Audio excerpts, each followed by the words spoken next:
अब बात करते हैं कर्म और फल की। कर्म और फल का अर्थ यह है कि इंसान जो भी करता है उसका असर कभी न कभी जरूर मिलता है, लेकिन हर कर्म का फल तुरंत मिल जाए यह जरूरी नहीं। भगवत गीता में बताया गया है कि कुछ कर्म पिछले जन्मों से हमारे साथ चले आते हैं, उन्हीं कर्मों में हमें यह जीवन मिलता है, और कुछ कर्म हम इस जन्म में रोज करते हैं जो हमारे आने वाले भविष्य को बताते हैं।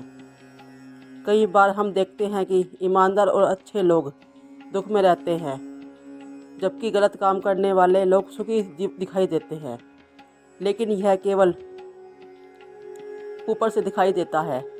एक बार की बात है, एक गांव में दो व्यक्ति रहते थे। एक बहुत मेहनती और सच्चा था जो दूसरों की मदद करता था, फिर भी उसका जीवन संघर्षों से भरा था। वहीं उस दूसरा व्यक्ति चालाक था और दूसरों को धोखा देकर पैसा कमाता था और ऐश की ज़िंदगी जीता था। समय बीतता गया और एक दिन मेहनती व्यक्ति ईमानदारी रंग लाई। लोगों ने उस पर भरोसा किया और उसका जीवन धीरे धीरे संवर गया, जबकि दूसरा व्यक्ति अपने गलत कर्मों के कारण मुसीबत में फंस गया।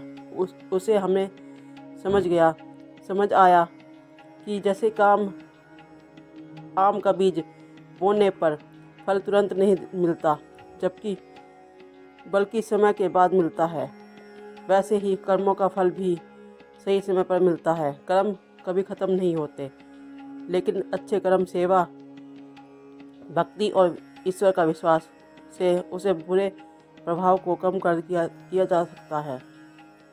हर दुख को केवल पूर्वजन्म के पाप से जोड़ना सही नहीं, क्योंकि ईश्वर दयालु है और कई बार परिस्थितियां, समाज और हमारे अपने फैसलों में भी जीवन को प्रभावित करते हैं। गीता का संदेश साफ है कि मनुष्य का पर अधिकार केवल कर्म करते हैं, फल की चिंता किए बिना।